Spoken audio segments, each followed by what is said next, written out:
नमस्कार देवियों और सज्जनों, प्रारब्ध पर आप सभी का स्वागत है। हमारे साथ हैं आनंद कुमार। आप इनको कई बार हमारे साथ देख चुके हैं। गीतायन के लेखक, राजनीतिक कमेंटेटर और विश्लेषक। आनंद जी, बहुत बहुत स्वागत है आपका। जी धन्यवाद। दर्शकों, मोदी सरकार एक तरफ तो विदेशों में अपने संबंध, खासतौर से मध्य पूर्व में, प्रधानमंत्री मोदी का यह 1 दर्जन से ज्यादा बार दौरा होगा, जबकि पूर्व प्रधानमंत्री मनमोहन सिंह अपने 10 वर्षों के कार्यकाल में केवल 3 बार मध्य पूर्व गए थे। कुवैत गए हैं प्रधानमंत्री मोदी, और यह 43 वर्षों के बाद किसी पीएम का दौरा है। कुवैत में उन्होंने केवल बायलैटरल इश्यूज पर बात नहीं की, इकोनॉमी पर बात नहीं की, बल्कि अरबी में रामायण और महाभारत भी छपवा डाली। लेकिन इधर देश में क्या हो रहा है?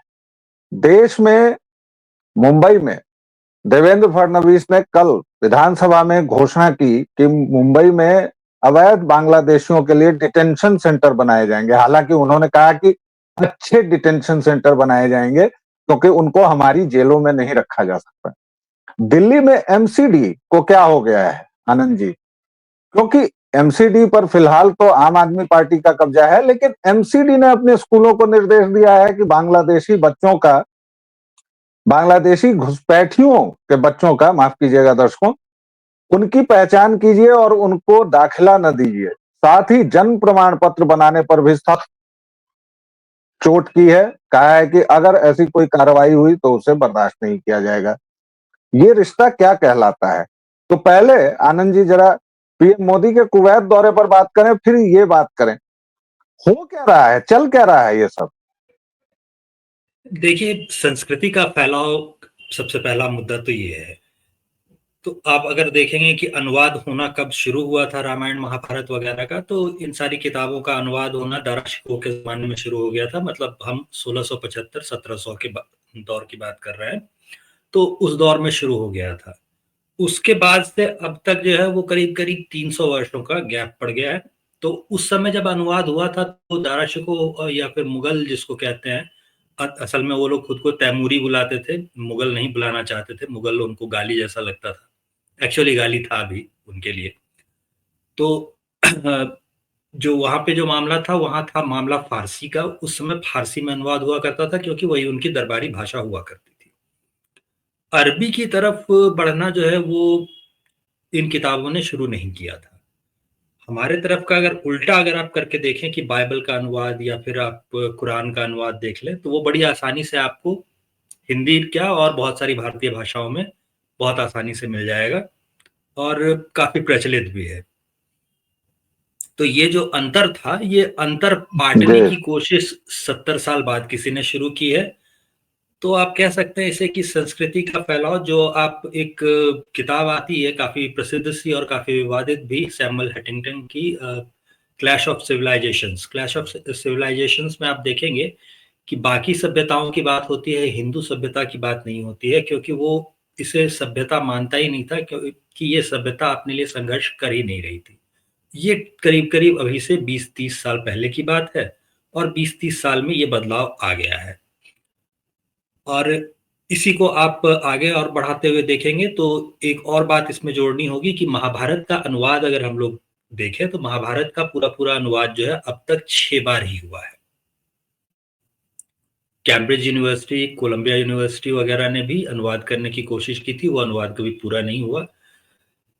जो सबसे नया वाला अनुवाद था महाभारत का, वो विवेक देवरॉय का था, और पूरी महाभारत का अनुवाद जो है वो आपको बहुत आसानी से नहीं मिलेगा। जैसे आपको गीता प्रेस से मिल सकता है पूरा महाभारत का अनुवाद, या फिर आप विवेक देवरॉय की किताब से पढ़ें, सबसे आसानी से उपलब्ध यही है। तो यहाँ पर भी जो आप अनुवाद देखेंगे या जिस पुस्तक पर वो हस्ताक्षर करते हुए प्रधानमंत्री महोदय दिखते हैं, वो भी अभी ऐसा लग रहा है कि एब्रिज्ड एडिशन ही कोई होगा। उसका पूरा विस्तार जो है वो समाचार के माध्यम से तो अभी तक नहीं मिल पाया है कि किस किताब से उन्होंने अनुवाद किया है या किस आधार पर उन्होंने अनुवाद किया है। ये पूरा विस्तार नहीं मिल पाया है। जो रामायण का अनुवाद है वो मान सकते हैं कि थोड़ा-सा एब्रिज्ड एडिशन होगा, लेकिन फिर भी ये जो कहानियाँ थी, जो मूल कहानियाँ जो हम लोग बचपन से महाभारत और रामायण की कहानियाँ सुनते आ रहे हैं, जो जिसकी वजह से ज्यादातर कहानियां हम लोगों को पता होती हैं। तो वो कहानियां जो है वो कम से कम अब अरबी में भी पहुंच रही हैं, और इसी तरह से कभी पंचतंत्र की कहानियां पहुंची होंगी जो धीरे धीरे बदलकर एशॉप्स फेबल्स के नाम से जो है वो धीरे से फिर वापस आई, और अभी हम लोग उसको जानते हैं। या उसी पर आधारित और जो किताबें, बच्चों की कहानियों की किताबें होती है, वो पंचतंत्र के आधार पर बनी हुई है, ये माना जाता है। तो धीरे से जो ये संस्कृति का फैलाव था, जिसमें होता क्या था कि जैसे शेर हिरन को खा करके हजम कर जाता है, उसके बाद हिरन का कोई अस्तित्व नहीं बचता। और दूसरी तरफ अगर आप देखें कि एक पेड़ जो है वो दूसरे पेड़ के सहारे बढ़ रहा है, तो उसमें दोनों पेड़ जो है वो सहजीवन, सह अस्तित्व की स्थिति में है। अगर अमरबेल जो है वो किसी पेड़ पे लिपटी हुई है, तो ऐसा नहीं है कि वो पेड़ को खा करके खत्म कर रही है। पेड़ का जीवन भी बचा हुआ है और अमरबेल भी उस पर लिपटी हुई है, दोनों का जीवन बचा हुआ है। तो ये जो सह अस्तित्व की बात है कि पहले हमें खा करके हजम कर जाने की बात की जा रही थी, अब हमें सह अस्तित्व तक जगह देने की बात की जा रही है। तो जैसे जैसे आप मजबूत होते हैं, तो फिर वसुधैव कुटुंबकम की बात भी होने लगती है, क्योंकि अगर आप मजबूत नहीं होंगे तो आपको पता है कि आपको कोई अपना कुटुंब नहीं मानेगा। तो यही कुछ हो रहा है। इसी वजह से जो है लेकिन आपको वहां पे होता हुआ दिखेगा, जी, यहाँ होता हुआ नहीं दिखेगा। लेकिन एक और बात है इसमें कि प्रधानमंत्री मोदी अपने पहले कार्यकाल से ही यत्र हम्म, तत्र सर्वत्र एक तो भगवत श्रीमद् भगवत गीता बांटते फिर रहे हैं, एक कल्चरल हेजमनी जिस तरह की वो बनाने की कोशिश कर रहे हैं, या सांस्कृतिक वर्चस्व जिसको आज तक सॉफ्ट पावर कहा जाता है। अब ये सब भाषाएं अद्भुत हैं, क्योंकि हम लोग यूरोपियन ढंग से सोचने के आदी हो चुके हैं, जिसको कहा जाता है कि कन्फॉर्मिस्ट, कि आप उसको कन्फॉर्म कर रहे हैं। FIRM नहीं, FORM, के मतलब जो यूरोपीय थिंकिंग है या जो पश्चिमी थिंकिंग है वही सच है, जिसको अब एस जयशंकर हमारे विदेश मंत्री कहते हैं कि भाई यूरोप इस बीमारी से बाहर निकले कि उसकी समस्या ही पूरी दुनिया की समस्या है। तो ये जो बदलाव आया है सांस्कृतिक वर्चस्व बनाने का, या आपने जो सैमुअल हैटिंगटन की बात की, तो मुझे लगता है कि वह व्यक्ति भी उसी पाश्चात्य बीमारी से पीड़ित था, जिसके तहत हर गोरा लंगूर जो है, ललमुहा लंगूर, वह यह सोचता है कि उसी के बाद, मतलब 500 साल पहले जब उसके असभ्य बर्बर पूर्वजों ने कपड़ा वपड़ा पहनना सीखा, उसके बाद ही पूरी दुनिया का उदय हुआ। तो देखिए, इसमें आप ये समस्या पूरी तरह से दूर हो गई थी कभी, आप ऐसा नहीं कह सकते हैं। भारत ने अपनी जो आबादी है उसके लिए क्या सोच के रखा था, उसने सोच के रखा था 70 के दौर का अगर आप याद करें, या 80 के दशक का आप याद करें, तो उसे लगता था कि यार बड़ी आबादी एक बहुत बड़ी समस्या है, आबादी एक पावर भी होती है। ये चीज उसकी समझ में कभी आई ही नहीं थी। अब धीरे धीरे लोगों को ये बात समझ में आने लगी है। तो आप देखेंगे कि कई बार विवादित बयान, इस बयान को कहा जाता है कि हिंदुओं को ज्यादा बच्चे पैदा करने चाहिए। तो अब ये कहना पड़ रहा है, क्यों कहना पड़ रहा है, ये आपको समझना पड़ेगा। और यहाँ पर दूसरी बात आ जाती है, जो कन्फर्मिस्ट और जो आप गोरे लंगूरों के भारत में आने तक कुछ भी सभ्य नहीं हुआ था, तो ये जो व्हाइट मैन्स बर्डन जिसको कहा जाता है कि भाई उसी की जिम्मेदारी है कि वो आके सभ्य करे, ये बीमारी कभी दूर नहीं हुई है। आप अवतार जैसी फिल्में भी देख लें, तो अवतार जैसी फिल्मों का भी मूल प्लॉट जो होता है, वो मूल प्लॉट यही है कि कहीं बाहर से कोई अमेरिकी जो है वो नाभी नाम के ग्रह पे पहुंचा हुआ है और नाभी लोगों के बीच पहुंचा हुआ है, और उसकी जिम्मेदारी है कि वो लोगों को जो है वो बचाएगा। अगर वो नहीं बचाएगा तो ये तो ये सभ्यता तो जो ये है वो खत्म हो असर्शन जाएगी। तो ये असर्शन का दौर है, लेकिन इधर मोर्चे पर घरेलू मोर्चे पर तो फांसीवाद आ चुका है। फांसीवाद का बिल्कुल नंगा स्वरूप हम देख रहे हैं। मुंबई और दिल्ली जैसी जगहों पर बताइए, बांग्लादेशी घुसपैठियों और रोहिंग्यों की पहचान की जाएगी, उनको निकाला जाएगा। असम में कहर बरपा ही हुआ है। कहीं ये सरकार NRC ले आई तब तो और हो जाएगा। मतलब अब तो क्या, मतलब कुछ अवैध घुसपैठियों को ये सरकार इतना भी हक नहीं देगी कि वो थोड़ी पत्थरबाजी कर लें, एक आध हत्याएं कर दें, लूट मार कर लें। देखिए, ये जो अवैध बांग्लादेशी घुसपैठिए हैं, इसकी वजह से समस्याएं नहीं हो रही हैं ऐसा तो नहीं है। बिल्कुल शुरू का दौर याद कीजिए आप। हम 2014 का दौर याद दिला दें लोगों को। चर्च पर हमलों के लिए बड़ा शोर मचा था और एक नन का, बहुत बूढ़ी नन का, मतलब 60 वर्ष या उससे ऊपर की बुजुर्ग महिला जो थी, उसके साथ बलात्कार हो जाने के लिए भारत को एक, उस समय हुआ करते थे जॉन दयाल, अभी भी होंगे ही, लेकिन उस समय टीवी पैनल वगैरह पे काफी नजर आ जाया करते थे, आजकल नजर नहीं आते, शायद वो कहीं पीछे चले गए हैं। तो उन्होंने भारत को और हिंदुओं को बड़ा दोषी बताया था कि बलात्कारी और क्या क्या पता नहीं कहा था, और बाद में पता चला था कि तीनों जो थे बलात्कारी वो बांग्लादेशी घुसपैठिए थे। वो जॉन दयाल वही ना, वो कन्वर्टेड राइस बैग वाला? हाँ, वो ऐसा ही कोई होगा।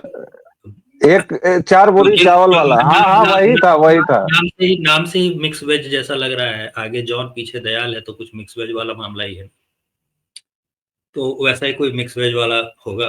तो खैर, अब सोच के देखिए कि ये बांग्लादेशी घुसपैठिए आपको उस समय भी परेशान कर रहे थे। उससे पहले जो दूसरी सरकारें थी, उसमें भी मतलब कांग्रेसी जो सरकारें थी, उन्होंने भी बांग्लादेशियों को जगह देकर उनको वोटर बना करके और चुनाव जीतने की कोशिश की या ऐसा किया।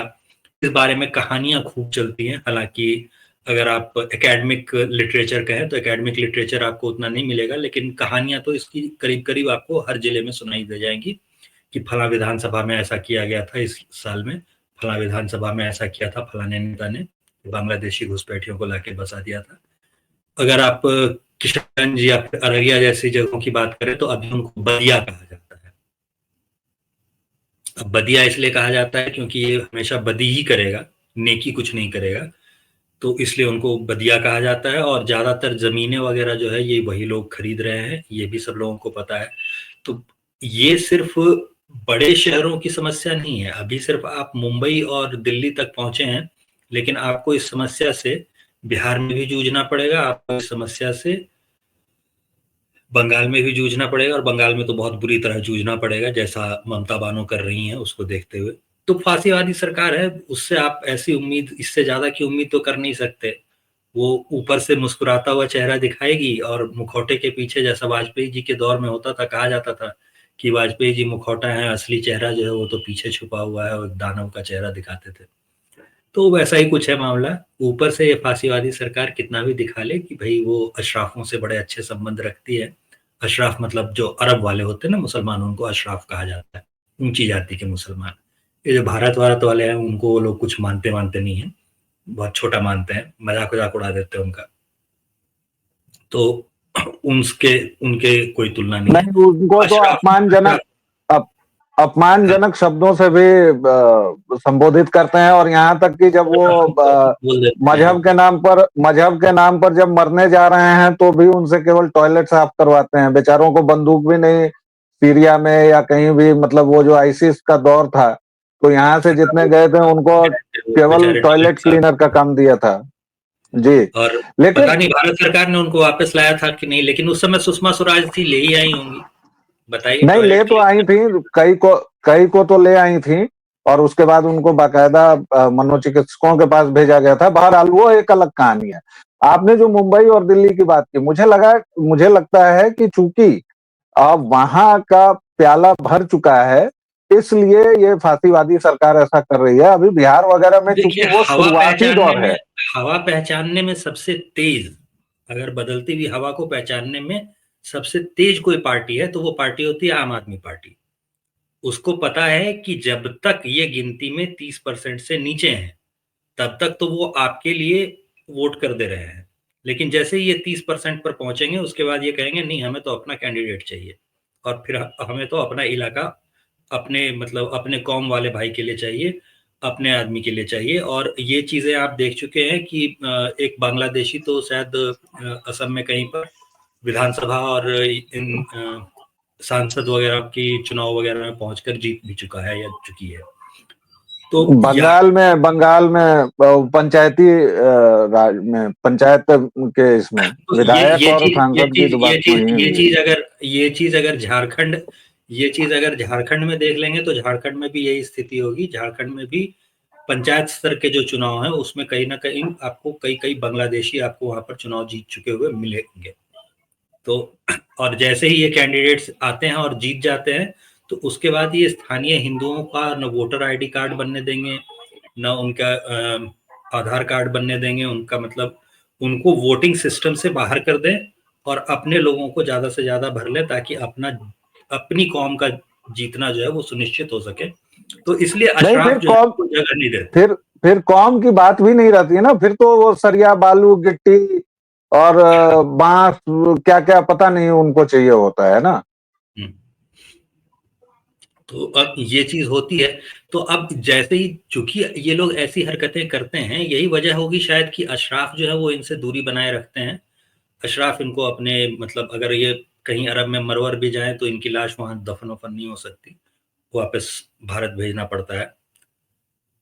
तो ये सब समस्याएं होती है। अशराफ भी कोई अच्छी नजर से इन्हें देखते नहीं। जैसे देख लीजिए आप, फिलिस्तीनियों के बारे में कुछ नहीं कहते वो लोग, यहाँ पर फिलिस्तीनियों के लिए लोग छाती कूट रहे होते हैं। तो नहीं, ये और सब कल कल कल कल कल परसों एक सऊदी का भगोड़ा डॉक्टर जो जर्मनी में, जिसने ईसाइयों के एक जश्न मनाते समूह पर BMW कार चढ़ा दी, उसको भी तुरंत सऊदी अरब ने इनकार कर दिया, कहा कि ये बहुत ही दुखद घटना है और इससे हमारा कोई लेना देना नहीं है।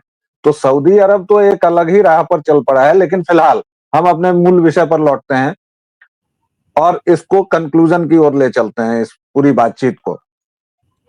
घर में ये फांसीवादी सरकार अवैध घुसपैठियों को रहने नहीं दे रही है और बाहर जाकर रामायण और महाभारत जैसे हिंदूवादी ग्रंथों का, भाई महाभारत में तो गीता भी होगी, और गीता को तो ये लोग कहते हैं कुछ लोग हमारे बुद्धिजीवी की वो तो युद्ध की किताब है।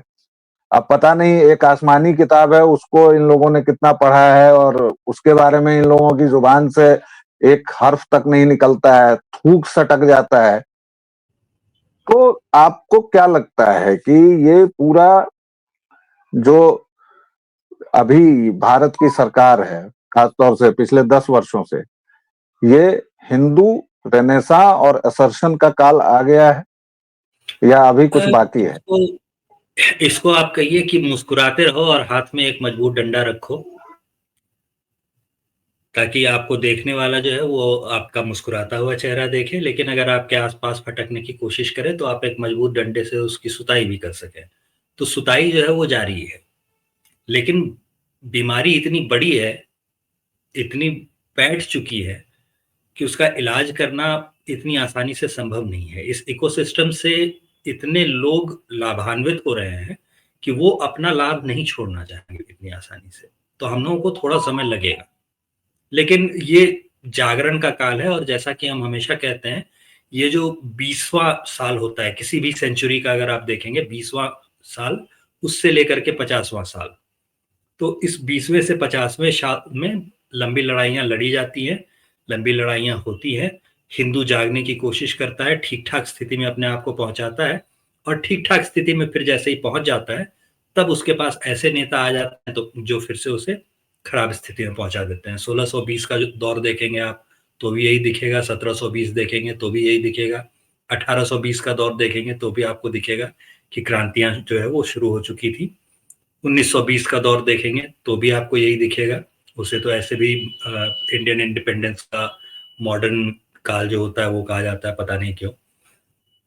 तो 2020 में भी हम लोग वही देख रहे हैं और हम लोग उस काल में घुस चुके हैं, और ये लड़ाई जो है अगले 30 साल तक जारी रहेगी, ये तो निश्चित बात। दर्शकों श्रोताओं, यह जागरण का और युद्ध का काल है। जी हाँ, युद्ध का मतलब केवल ये नहीं होता है कि आप जिराफ अख्तर पहनकर और तलवार भांजते हुए उड़ जाएं। युद्ध आज 5वें दौर में कहा जा रहा है कि we are in the 5th phase of modern warfare, और वह केवल और केवल सूचनाओं का है। मिस इंफॉर्मेशन, डिस इंफॉर्मेशन और सिलेक्टिव इंफॉर्मेशन। डिसोरिएंटेड और सेलेक्टिव इंफॉर्मेशन के इस दौर में हमारी प्रारब्ध की कोशिश हमेशा ये है कि हम आपके पास विशुद्ध इंफॉर्मेशन यानी सूचना, तथ्य और उस पर अपने विचार प्रकट करें। अभी फिलहाल के लिए इतना ही। आनंद जी, बहुत बहुत धन्यवाद। दर्शकों श्रोताओं, प्रारब्ध पर अपना स्नेह और प्रेम बनाए रखें। प्लीज शेयर, लाइक और सब्सक्राइब कीजिए, क्योंकि आपका स्नेह ही हमारा संबल है। फिलहाल लेंगे एक विराम, अगले वीडियो में फिर मिलते हैं। तब तक के लिए जय जय सिया राम। जय श्री राम।